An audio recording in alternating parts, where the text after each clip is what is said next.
Corona virus نے امریکہ کو ہلا کر رکھ دیا تھا۔ ناظرین کو یاد ہوگا کہ 1 ملین سے زیادہ لوگ وہاں جہاں بحق ہوئے اور کروڑ سے زیادہ لوگ متاثر ہوئے امریکہ میں۔ تو اس وقت بھی امریکہ میں 3 نومبر 2020 کو الیکشنز ہوئے، اور اس سے پہلے تمام ایکٹیویٹیز جو انتخابی ہوتی رہیں، پرائمریز ہوتی رہیں، اس کے بعد کمپین چلتی رہی، اس کے بعد جو باقی تقاضے ہیں وہ پورے ہوئے۔ کسی نے وہاں یہ مطالبہ نہیں کیا، حالانکہ بیرون دنیا میں یہ چیمہ گویاں ہو رہی تھیں کہ اتنی بڑی آفت ہے تو شاید امریکی تاریخ میں پہلی دفعہ اہم انتخابات وقت پر نہ ہو سکیں، لیکن ایسا نہیں ہوا، جس کا مطلب یہ ہے، حالانکہ آپ کو معلوم ہے کہ انتخابات میں لوگوں کو اکٹھا ہونا ہوتا ہے اجتماعات الیکشن ڈے پر، اور وہ کرونا جو تھا اس میں یہ پھیلاؤ کا ایک سبب بن سکتا تھا، لیکن وہاں کسی نے یہ سوچا بھی نہیں اور کیا بھی نہیں کہ انتخابات ملتوی کر دیں۔ ایران کی مثال تو ہمیشہ دی جاتی ہے کہ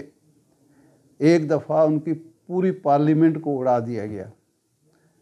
ایک دفعہ ان کے وزیر اعظم شہید ہوئے، ایک دفعہ ان کے صدر ہوئے، اسپیکر ہوئے، کئی عہدیدار، عام انتخابات ہوتے رہے۔ جب عراق کے ساتھ جنگ ہو رہی تھی ایران کی، اور عراق کو پورے عالم عرب اور مغربی دنیا کی امریکہ کی حمایت حاصل تھی، اس وقت بھی ایران میں انتخابات ہوتے رہے۔ تو اس کا مطلب ہے کہ پاکستان ایران سے بھی زیادہ کمزور ملک ہے، اور ہمارے پاس ایران جتنی جمہوریت بھی نہیں ہے، ایران جتنا شعور بھی نہیں ہے کہ یہاں بڑی آسانی سے کہہ دیا جاتا ہے کہ عام انتخابات ملتوی کر دیے جائیں۔ اچھا، اس کا دوسرا ایک پہلو ہے اس طرح کے مطالبات یا اس طرح کے بات کرنے کا، کہ آپ دشمن کو یہ موقع دے رہے ہیں کہ یہ تو بڑا آسان ہے اس ملک میں جمہوریت کو ڈیریل کرنا اور آئین کی خلاف ورزی پر اس قوم کی اشرافیہ کو آمادہ کرنا، کہ یہاں 2-4 واقعات کر دیں اور اس کے بعد عام انتخابات ملتوی ہو جائیں گے۔ عام انتخابات ملتوی ہونے کا نتیجہ کیا ہوگا؟ جو تھوڑا بہت اتحاد ہے وہ بھی ختم ہو جائے گا، باہمی لڑائی شروع ہو جائے گی، الزام تراشی شروع ہو جائے گی، ایک فریق جو ہے وہ لوگ کو سڑکوں پر نکالے گا۔ پہلے عدم استحکام کی وجہ سے معیشت تباہ ہو چکی ہے، مزید عدم استحکام پیدا ہوگا، مزید بے یقینی پیدا ہوگا۔ آپ دشمن کے ہاتھ میں ہتھیار دے رہے ہیں۔ یہ تو موقع یہ ہے کہ آپ اعلان کریں کہ جناب والا دشمن ہمارا یہ چاہتا ہے کہ پاکستان میں جمہوریت ڈیریل ہو، پاکستان میں قومی اتحاد برقرار نہ رہے، پاکستان میں الیکشن نہ ہو سکے، ہم الیکشن کرا رہے ہیں اور آئین کے تقاضوں کے مطابق کرا رہے ہیں، اور چونکہ اگر باری باری الیکشن کرائیں گے تو زیادہ اخراجات آئیں گے کہ پہلے ہم کو صوبائی اسمبلی کے انتخابات کرائیں، پھر ہم ضمنی انتخابات کریں، اس پر اربوں روپیہ خرچ کریں، پھر اس کے بعد 3-4 ماہ کے 5 مہینے کے بعد جنرل الیکشن کریں، تو ہم ایک ہی دفعہ الیکشن کرا رہے ہیں اپریل میں، تاکہ اخراجات بھی بچ جائے اور دشمن کو یہ پیغام چلا جائے کہ جناب ہم آپ کے دباؤ میں آنے والے نہیں۔ اس کی بجائے جناب میڈیا پہ بھی بعض لوگ آواز اٹھا رہے ہیں، اور ہمارے حکمران اتحاد کے لوگ بھی اور وفاقی وزیر بھی یہ کہنا شروع ہو گئے کہ انتخابات ملتوی ہو سکتے ہیں۔ یعنی دشمن کو یا دشمن کے ایجنٹوں کو یا یہاں جو بے یقینی پھیلانے والے ہیں یہ کہنے کا موقع دے رہے ہیں کہ یہ جو ہم پر حملہ ہوا ہے پشاور میں، یا اس سے پہلے جو حملے بنوں میں ہوا اس سے پہلے ہو رہے ہیں، یہ اس لیے نہیں ہو رہے کہ یہ ہمارے دشمن جو ہیں پاکستان کے خلاف سرگرم ہو رہے ہیں، بلکہ اس لیے ہو رہے ہیں کہ انتخابات نہ ہونے پائیں۔ تو آپ یہ جو لوگ اس طرح کی بیان بازی کر رہے ہیں وہ یہ ثابت کرنا چاہتے ہیں کہ یہ کسی بائی ڈیزائن ایسا ہو رہا ہے۔ حقیقت یہ ہے کہ یہ جو کچھ ہو رہا ہے یہ ہمارے دشمنوں کی ایک چال ہے، اور کسی نہ کسی سطح پر ہمارے وہ دوست نما دشمن بھی اس میں شامل ہوں گے جنہیں افغانستان میں ہزیمت اٹھانی پڑی، جنہیں افغانستان سے نکلنا پڑا، اور انہیں یہ اندیشہ محسوس ہو رہا ہے کہ افغانستان میں روس کی بڑھتی ہوئی سرمایہ کاری، چین کی بڑھتی ہوئی دلچسپی کے بعد شاید اس علاقے میں ہمارا اثر و رسوخ کم ہو جائے گا، اور وہ اپنا اثر و رسوخ برقرار رکھنے کے لیے اور پاکستان کو ایک بار پھر میدان جنگ بنانے کے لیے اس طرح کی کارروائیوں کی حوصلہ افزائی کر رہے ہیں، اور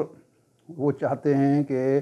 اس دہشت گردی سے 3 مقاصد حاصل کیے جائیں۔ ایک تو پاکستان اور افغانستان کے درمیان بدمزگی پیدا کی جائے، کشمکش پیدا ہو، ایک تنازع پیدا ہو۔ ہم الزام لگائے ہیں کہ افغانستان کی سرزمین جو ہے وہ استعمال ہو رہی ہے، اور افغانستان کے حکمران کہیں کہ جی ہم تو چاہتے تھے کہ آپ لوگ صلح صفائی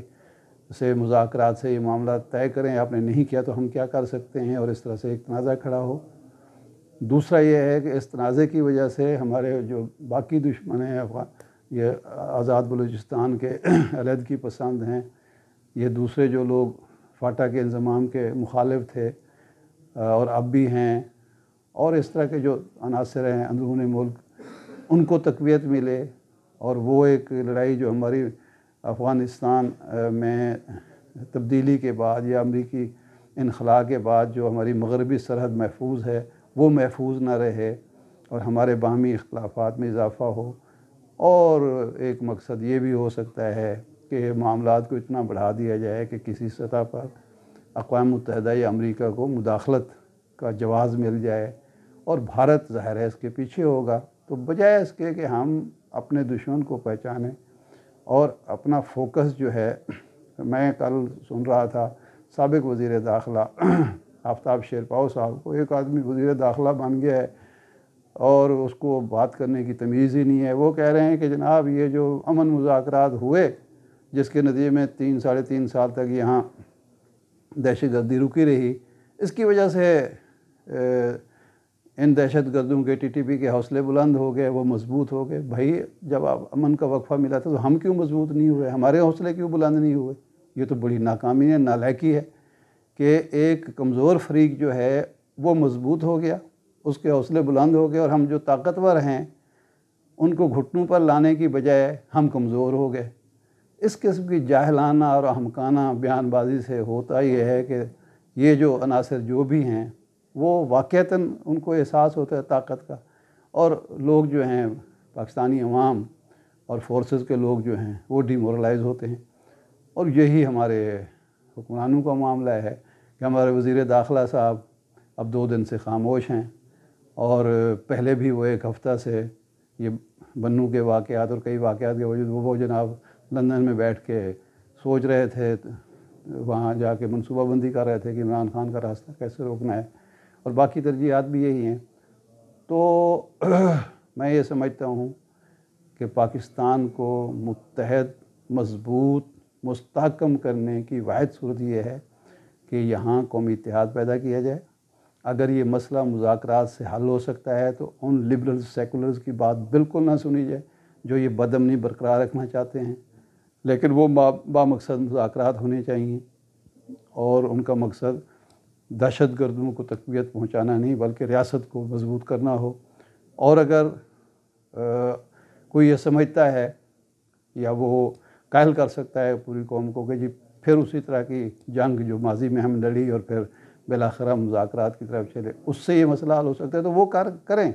لیکن کچھ کریں ہاتھ پر ہاتھ دھرے بیٹھنے کی بجائے، اور قوم کو دہشت گردی سے نجات دلائیں۔ تمام جو ریاستی ادارے ہیں وہ اپنے اپنے کام پر، اپنے اپنے فرائض پر توجہ دیں، اور ایک دوسرے کے چھابے میں ہاتھ مارنے کی بجائے اپنا کام کریں۔ اور حکومت کا کام جو ہے وہ صرف پوائنٹ سکورنگ یا بیان بازی نہیں ہونا چاہیے، بلکہ قوم کو متحد بھی کریں، اور دشمنوں کا مقابلہ کرنے کے لیے سب ایک پلیٹ فارم پر ہوں، سارے سٹیک ہولڈر کی مرضی سے کوئی لائحہ عمل طے کیا جائے اور اس پر لائحہ عمل کو آگے بھی بڑھایا جائے۔ اللہ کرے کہ ہمیں یہ توفیق حاصل ہو اور ہم دشمنوں کا مقابلہ ایک متحد قوم کے طور پر کر سکیں۔